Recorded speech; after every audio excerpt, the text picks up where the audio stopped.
حلوان هنبدأ من اليمين ها؟ حلوان نبدأ من اليمين. هنبدأ باليمين هنقول ايه طيب؟ قول عرفنا عليهم.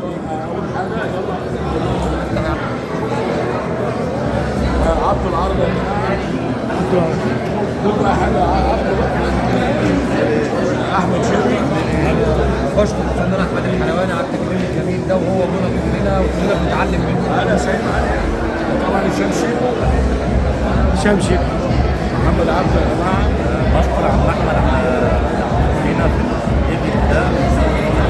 ان شاء الله بامر الله هنعمل احلى شغل باذن الله. طبعا المنتج اللي هناك ده اسمه سعد سمير. بشكر الاستاذ احمد على اللحظات الحلوه دي، وان شاء الله اللي جاي احسن بامر الله.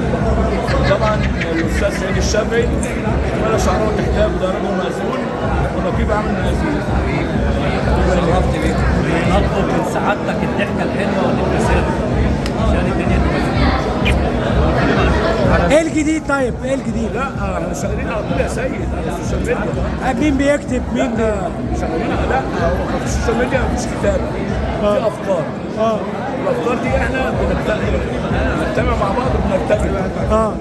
بالك الجديد بقى ان احنا لسه هنبتدي بقى نعمل شغل الميديا بقى مش السوشيال ميديا. انت كنت ان شاء الله الميديا هتبقى رقم واحد زي ما الصحافه كانت الوسيله الاولى للاعلام. بعد كده كان برضه ما حدش شافوه من جديد لحد ما الناس بدات تعرفه. بعد كده جبت التلفزيون الابيض والاسود فما حدش كان مصدق ان في ان انت تقدر تشوف صوت وصوره شخص. بعد كده جبت التلفزيون الالوان الفوتوغرافيا. فدلوقتي في الصحافه ولكن زادت على انها بقى فيها امرين. الامر الاول ان الجمهور بقى ان هو يقدر يقول رايه لوحده والراي.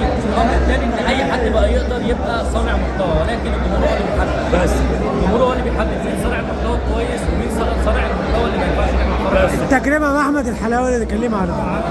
عم احمد الحلواني كان اضافه كبيره لينا وشرف لاي حد، وكان مؤمن بينا من البدايه. وطبعا السوشيال ميديا هي اللي جايه والاعلام الرقمي هو اللي جاي واحنا نمبر 1.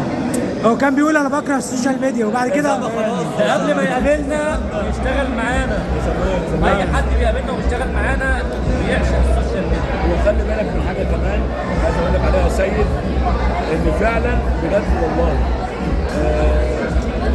الشباب ديت لما بيقولوا لي في الانتقادات انت ازاي تركبهم عليك، قلت لهم دول ولادي ومفيش حد بيحب حد احسن منه غير ولاده.